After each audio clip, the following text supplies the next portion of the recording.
gonna empty your trailer. Is that you say? Is that you mean? Yes. Okay, honey. Love you. Love you too. Okay, turn it off because my other hand is taking a video.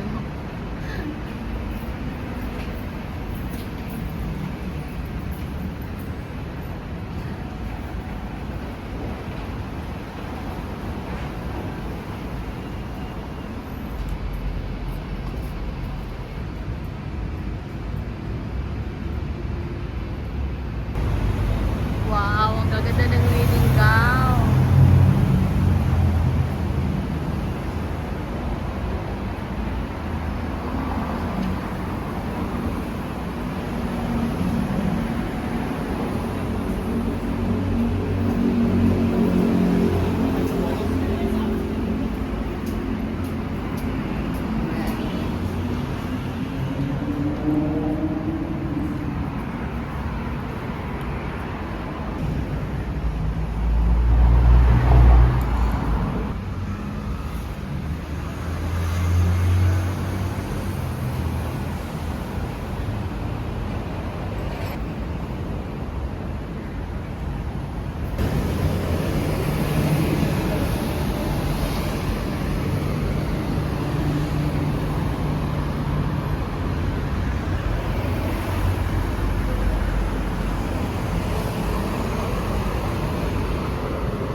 Dito naman tayo guys gagala sa may City Hall. Kung ang Lucky Plaza ay doon nakatambay ang mga madaming Pilipino.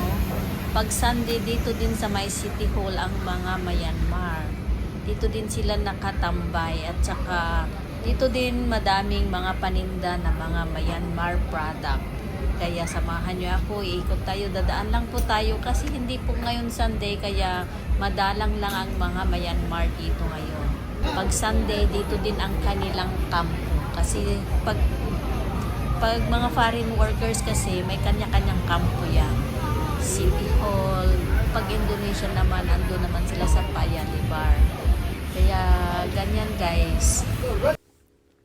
Mga Pilipino doon din sa Lucky Plaza. Sa Orchard talaga mga Filipino. Doon makita mo madami. Ito po ang kanilang mga paninda ng mga Myanmar. May mga talbos ng kalabasa nakita ko kanina. Kaya lang hindi ko naintindihan kung ano nakasulat doon. Ito yung Capitaland na isang shopping mall din at mura din ang mga binibinta nila. At ako'y naglalakad guys papunta sa may National Gallery of Singapore.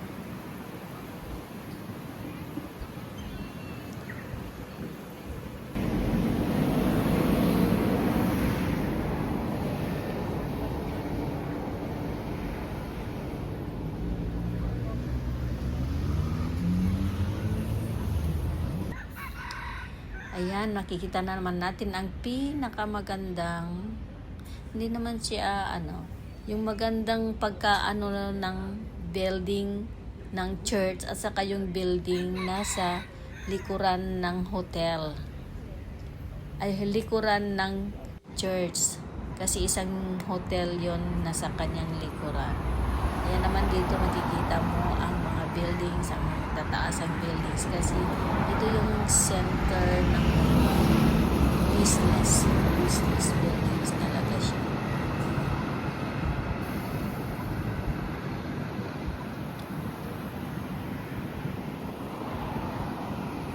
Kikita din yung Marina Bay Sand.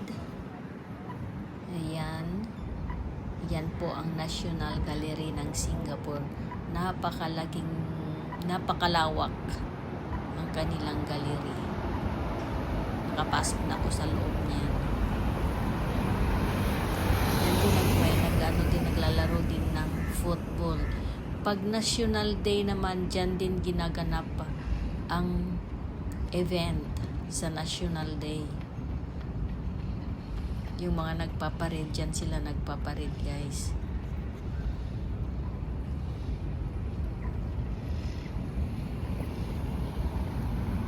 Kaya nag-ikot-ikot ako dito sa may City Hall. Tinatawag yan na City Hall. Ayan yung National Gallery. That is the National Gallery of Singapore. Sige, National Gallery.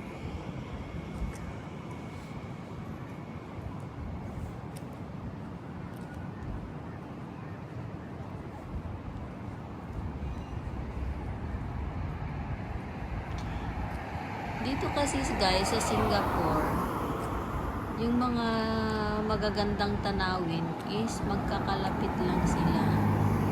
Hindi ka na pwedeng sumakay ng bus or taxi. Basta alam mo lang yung pasikot-sikot. Hindi ka naman mawawala kasi may Google Map naman. At saka ano lang siya, yung mga buildings, mas maganda kasi pag maglalakad ka, may makikita kang magagandang mga buildings.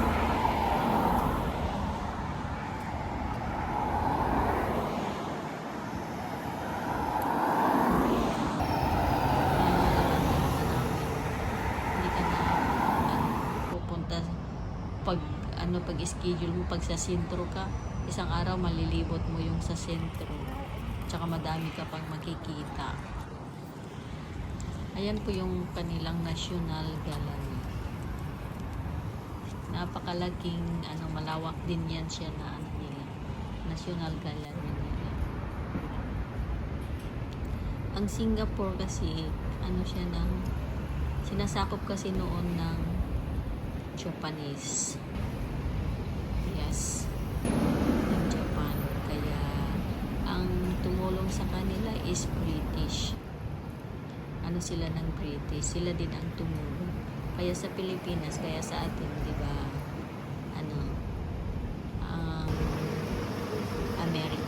Amerika ang tumulong din sa atin. Kaya dito ang kanilang English is British, British. Dito naman tayo sa may Victoria Theatre.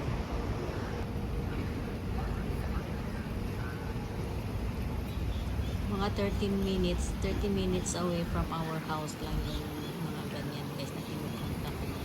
Kaya pag wala akong ginagawa pag tanghali, pag gusto kong maglakad-lakad, may Google ko lang yun, gusto kong lakarin ko na lang talaga siya.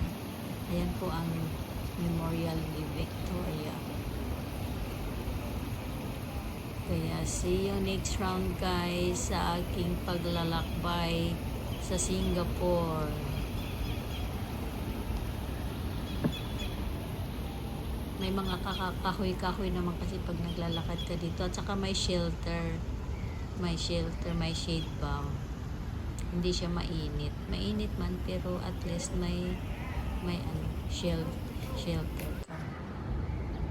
Kaya thank you for watching. See you next time. Adventure in Singapore.